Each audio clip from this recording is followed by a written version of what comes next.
faced with a decibel-defying crowd and the prospect of a 3-0 deficit, Victor Wembanyama and the Spurs took a stand. With Wemby's 32 and 23 from Stephon Castle, the Spurs turned down the volume and turned the finals into a series. Jalen Brunson had big scoring numbers, but also big turnover numbers, and the Spurs took advantage. While Karl Anthony Towns, an ever-present danger this postseason, was barely heard from. Who will bring the noise in Game 4 as the finals continue?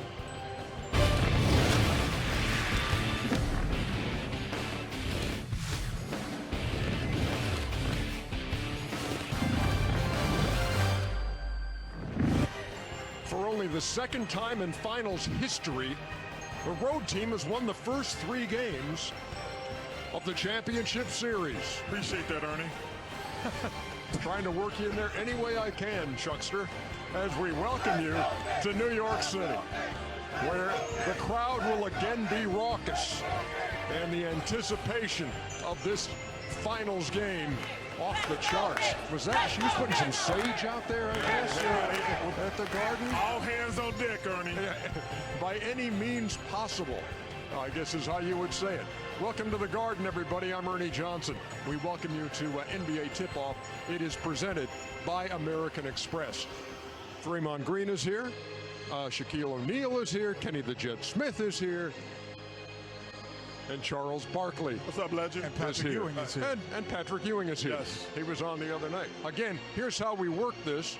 We're on ESPN for an hour. You guys know how this works now, right? ESPN for an hour, and then ABC. ABC at the top of the hour. Good job, Ernest. Taking you up to tip-off. Dre, you looking forward to this thing and what is now a 2-1 series? I'm definitely looking forward to it. Ultimately, you want to see how the Knicks are going to respond. They got punched in the mouth. Karl Anthony Towns, who have been playing great, kind of had Victor Wembanyama in handcuffs, definitely emotionally. You lost that last game. Can you come back out and reestablish that in Game 4? That's what we need to see. Well, thanks for the jump start there on this, and we'll get it into everybody's thoughts here on Game 4 as soon as we get done recapping what you saw in Game 3. Shaq, I know you liked the aggressive Wemby early on, and those New York turnovers really helped. Yeah, the New York, really didn't take care of the ball. And listen, San Antonio Spurs, they came out, played aggressive, especially this guy. He's 7'5", took a lot of high percentage shots. Never thought I'd say this, but the Spurs out-physical the New York Knicks, and they play well. But again, Draymond just said it. How are the Knicks going to respond? But right here, this guy's 7'5", you can't do much with that. I like when he not only plays mean, I like when he makes a mark. And I was disappointed that the Knicks didn't knock the hell out of him, to be honest with you, Ernie. You can't let, they knocked the hell out of Brunson twice. If you're the Knicks, you cannot let that happen. The Knicks rallied from 12 down. You see OG Anunoby connect on 3. He had 17 in the first half. And then the Spurs had a 4-point lead when Castle took down Brunson, Kenny. Yeah, going for the offensive rebound. Stop it. He wasn't going for the offensive rebound? He was going for the first down. I don't think it was. I thought well, first of all, he got the foul. Yeah, but that's not the point. What is the point? But from that point on, a 14-3 run and a 7-point New York lead at the half. Yeah, I'm not sure what else you want. We got the foul. We don't play football when you're playing basketball. You just call a foul. Actually, you do, Chuck. No, well, that's why I want the Knicks. Draymond does it. I understand, and Draymond knows as the leader, if somebody hits Steph Curry, Draymond's got to address it. You saw Dylan Harper with the lay, and Dylan Harper with his only 3 of the game. For the first time in the series, the Spurs took a lead to the 4th quarter. And it looked like the lead would be extended to possibly 11, but Keldon Johnson called for the offensive foul. Keldon was tripping there because that could have been a huge play. There was no need. Wemby's open. He's 7'4", he can shoot over the top. Yeah. But then the Knicks made a great run after that, Ernie. Yeah, that cut the lead to 5 as Brunson scored, and then Castle, huge three-pointer. That's a huge shot, but that's exactly the defense you need on Victor Wembanyama. He want to dance, make him get off the ball, and they have to take a tough one. Brunson, 12 of his 32 coming in the fourth quarter, cut it to 111-108. And here's your guy, De'Aaron Fox. Yeah, De'Aaron Fox, to me, if the Spurs are going to get back in this series, he's the guy who has to play well. Get back. They're in the series. Well, if they lose tonight, they just got to Just said that the other night, buddy. Hey, brother. Anunoby connects from the corner, and suddenly it's a 2-point game, and Castle's at the line trying to make it a 4-point game, a 2-possession game, if you will. Calmly knocks in the first one, and then with this place absolutely roaring against him, he calmly knocks down the second, too. That's a 4-point lead. That's your ball game right there, Draymond. Kenny had all the faith that he was going to knock him down. I must say, I thought he was going to at least miss one of them. This is crazy. Kenny says every good basketball player is from New York. No, that's it's an old joke. It's a joke that was going to ride over. They have, in fairness, Draymond, they have invented a lot of things in New York. Okay, leave it alone. Crime, fraud. I'm sorry. Just because you're from L.A. Kidnapping. Leeds, Alabama. Extortion. We're going to get more into this breakdown. Hey, Shaq, they use big words like fraud. We call it stealing in the hood. We're going to get more into that first and second quarter differential in a second. But first, let's hear what they were saying after Game 3 heading into Game 4. I think win or lose as a team, our mindset is always getting better the next day. We've done our best to try and learn from wins over the past couple of weeks, but now we have to learn from a loss. But I think the most important thing is that we are going to learn regardless. We'll have to figure it out because in every game we've played here in the finals, we've put ourselves in a position where we have to start fighting immediately. Every time, we find a way to get back into the game, but we can't trust that result's going to happen every single time. So we have to try to be the first ones to throw the first punch. So what have you learned in this first run through the finals that you can apply in real time so that you can finish what you've started here? What we've learned? Many things over these playoffs. Brace with your hands and not with your chin. Hit below the head if you do, but most importantly, be relentless. You get hit, you hit back. That's life. Every time he rolls, he gets tagged. He gets hit. If he's trying to go set a screen, if he's trying to box out, whatever it may be, he's getting grabbed, he's getting held. It would be crazy for him to think that he's going to get open by not hitting somebody. But that's basketball. You obviously got Knicks fans very riled up throughout the game. It seems as though you may be New York's newest villain. Is that kind of the ultimate compliment? I guess I'm nowhere near Trae Young level, though. Here, and he's absolutely right. Or Reggie Miller.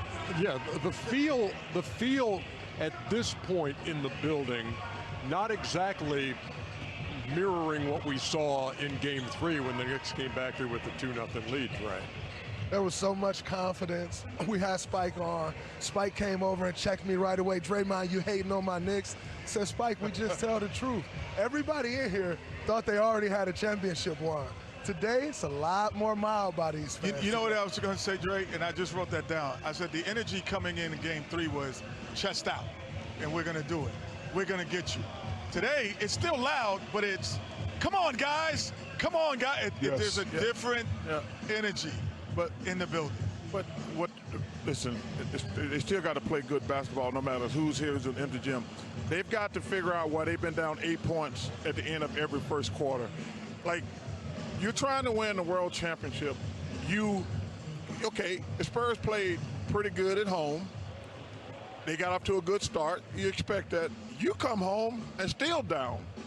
And the thing that would concerns me, I'm really looking forward to this first quarter. The Knicks have not played a good game yet. By the numbers, first quarter has belonged to San Antonio, 94-66 so far. But the second quarter, it's 102-70 in favor of the Knicks. One thing about, the Spurs, if they're going to come out energetic, they're going to do their thing. I've been calling them the system for many years. You got to break the system. They haven't been able to break the system. The Knicks, in San Antonio were able to fall back and win the game. But realistically, it's supposed to be 2-1 San Antonio. If Victor Wembanyama Analytically, it could be 3-0. What the hell hell that mean? What do you mean it's supposed to be 2-1? It is what it is. If Victor Wembanyama didn't throw the ball off of the kid's back, they would win that game. But hold on, let me finish my point. My point is that the Knicks don't strike any fear in their heart, so we knew where they're going to come out. Yeah. You have to beat the system. That's my point. If you shut the hell up and listen, Well, you got to you beat start the making system. some sense, talking about what I should make have been. sense. You don't make no damn sense. I know what the hell the Knicks should not be up to. The Knicks are up 2-1. Don't matter what it should be. If Victor ain't throw that ball away, they wouldn't have win. If what? That's what I'm saying. It happened. Okay, it happened, but hold on. They're not afraid of the Knicks. That's my point. They're That's not. my Nobody's point. afraid of anybody. But you act like you can't say what should have, could have happened. I said if. That's why. Hold on. That's why I started out with if. Stupid. If I what? said If what? If he ain't throw the ball off, the Spurs would be up 2-1. If it happened Okay. though. You know You're what wrong. You always wrong. You know what we always need when that? we have this kind of a discussion. This ain't no discussion. This is me browbeating him. There's what? Browbeating you. You what? Basically saying that you don't know what you're talking about. That's not what I said. It was short for As I was saying, what we always need when there is friendly discussion like this is just the relaxing tones of Malika Andrews. You better come get him, Malika, before I smack him. With some thoughts on Game 4 here at the Garden. Malika, take it away. Before you give your thoughts, I had the street meet yesterday. And how was it? God awful. Come on. Are you serious, guys, we Dre? can't, It was we terrible. can't, You're we being can't go back. blasphemous. We I took can't one go bite, back. Chuck, and threw it away. Was it the raccoon? Let's let Malika do her thing, okay? Go ahead, Malika. We'll try not to interrupt. I need a little bit of help to start if I could here, Shaq. What's that noise you always make when you're talking about Karl Anthony Towns? Meow. There we go. So we need a little bit more of that. That is what the New York Knicks are saying here as we look towards Game 4, because Karl Anthony Towns, he was held to just 11 points, 1 assist in that Game 3. And remember, he's been scoreless in all of the fourth quarters that we have seen so far. But the question is how to get him going. So let's see how much Brunson holds on to the ball tonight. Can the Knicks get maybe a little bit more balance on who's running the offense? And then another item to watch on Karl Anthony Towns is who guards him, right? Because we saw some different looks, a lot more Vassell, a lot more Castle in Game 3, which allowed Victor Wembanyama to roam a little bit more. So how will the Knicks keep Victor out of the paint? That's the big question here. And the line to watch, it's the free throw line. The Knicks want to get Victor Wembanyama above that free throw line in the paint on defense so that they can spread the floor a little bit more and have some more options to get downhill and get Karl Anthony Towns going. So really watch for that, particularly in the fourth quarter here, Ernie. Thank you very much, Malika. We appreciate that. Yeah, so actually looking at the free throw line, but also the effect of the free throw line. Mike Brown talking about it the other day, the number of free throws that San Antonio's taken compared to what New York is. And the Spurs have made more than New York has taken at this point. Is that just saying because one is more aggressive than the other?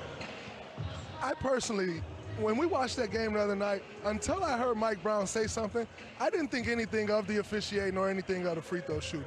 I thought the San Antonio Spurs were the more aggressive team. And it's the same thing that's hampering the Knicks in the first quarter. They're coming out punching first. That's the same mentality they needed to go up 3-0, and they haven't had that all series. They have to figure that out. And when he went to that small lineup in the guard, you see, you got to understand they have guards that can attack. And when you attack and go to the hole and get inside the paint, you're going to get fouls called. And that's exactly what happened. But it just tells you how dumb today's players are, Ernie. I played today, Chuck. No, you a smart player. This is how dumb today's players are. They are trying to hide Victor against Cat so he can stand back there and roam. So they're putting little guys on Cat. Cat should get the ball more instead of less. If they're going to play them, because like Malika just said it, they're trying to cheat because Karl is teaching Victor away from the basket.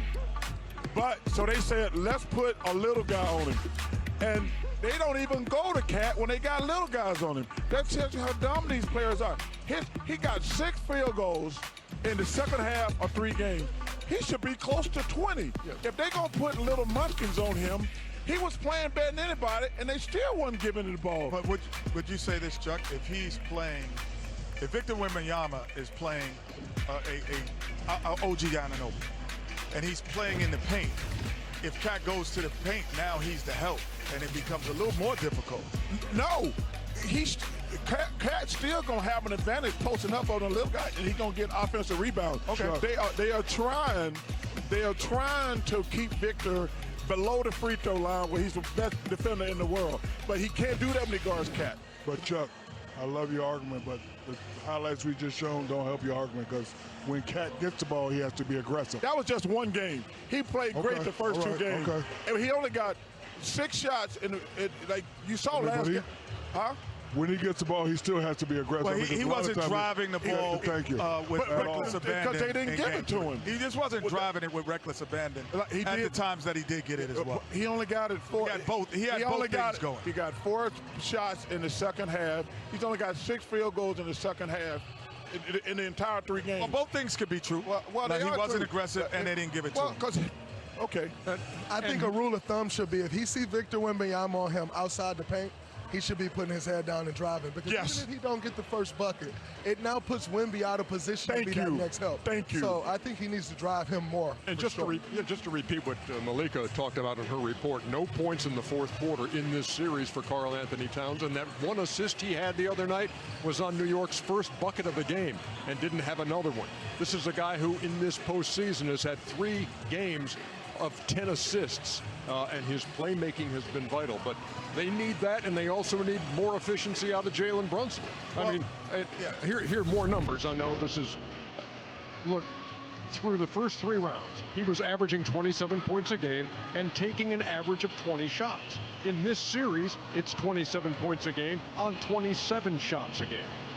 I mean, I can understand where his mindset is at. Listen, he's in New York, he's playing. He probably wants to get the Finals MVP. He's not playing well. Thank God for Hart and OG and Anobi because they're playing well, but he just has to do better. He just has to do better. Hopefully he'll get off the ball tonight and get people involved, but I can understand his mindset. I'm sure Chuck can understand his mindset. In the finals, when all the pressure's on you, you got to do everything. So yeah, but the game always dictates. To me, the reason they're playing like the Knicks did the last couple of years, in my opinion, in these games. Well, with Jalen Brunson 24/7, that would only get them so far. And then you see, we brag the first 2 rounds, 3 rounds, like, man, he's getting off the ball. They're running the offense through Cat. That's when they swept. Now all of a sudden, they're going back to the way they played the last couple of years. It's like get a ball to Jalen and let him go 1-on-5. And it's not working. Game 3 went to the Spurs 115-111. It was the first time in the last 10 games that New York did not have a double-digit lead at some point in that